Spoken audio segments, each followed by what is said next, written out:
নবীজি সাল্লাল্লাহু আলাইহি ওয়াসাল্লামের বয়স যখন 35 চলে গেল, তখন মক্কা নগরীতে একটা মহাপ্লাবন হয়েছিল, বন্যা হয়েছিল। এই বন্যার কারণে পবিত্র কাবা শরীফ কিছুটা ধ্বংস হয়ে গিয়েছিল, কিছুটা ভেঙে গিয়েছিল।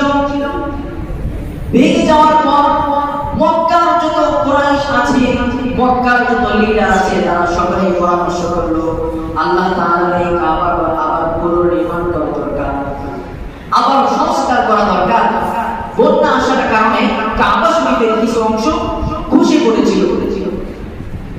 তখন সকলে ঐক্যবদ্ধ হলো, এই কাবা ঘরকে আবার পুনর্নির্মাণ করা হবে।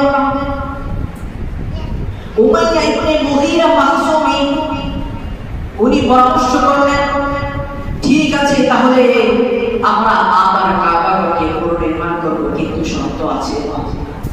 আমরা কাবা ঘরকে পুনর্নির্মাণ করব, আমরা কাবা ঘরকে ভেঙে আবার সংস্কার করব।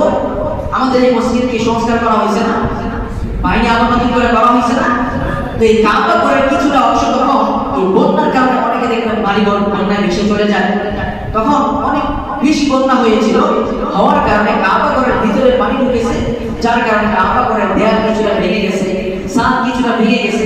এই জন্য মক্কার যত কুরাইশ বড় বড় লিডার আছে, তারা পরামর্শ করলো যে এই কাবা ঘরকে আবার নতুন করে নির্মাণ করতে হবে। সকলে ঐক্যবদ্ধ হলো। ঐক্যবদ্ধ হওয়ার পর উমাইয়া ইবনে মুগীরা মাখজুমী তার পিতা বললেন, যেহেতু এটা আল্লাহ রাব্বুল আলামিনের ঘর, এটা পবিত্র ঘর, সারা বিশ্ব থেকে এখানে মানুষ এই কাবা ঘরকে তওয়াফ করতে আসে। শর্ত হলো কি, যে এই কাবা ঘর নির্মাণ করার সময় মক্কার যত বড় বড় লিডারই থাকুক না কেন, কেউ হারাম টাকা দিয়ে এই কাবা ঘর নির্মাণ করতে পারবে না।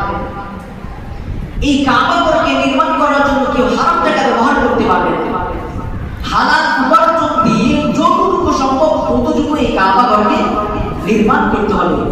গ্রহণযোগ্য বই আর-রাহিকুল মাকতুব, এই কিতাবের মধ্যে, এই বইয়ের মধ্যে সুন্দর করে বিস্তারিতভাবে এই ঘটনাটা বর্ণিত হয়েছে যে তখন সকলেই পরামর্শ করলো, কেউ যদি জিনা করে টাকা উপার্জন করে, এই জিনার টাকা দিয়ে কাবা ঘর নির্মাণ করা যাবে।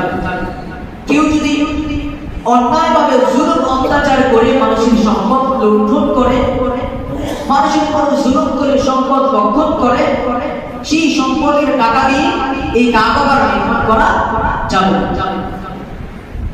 কেউ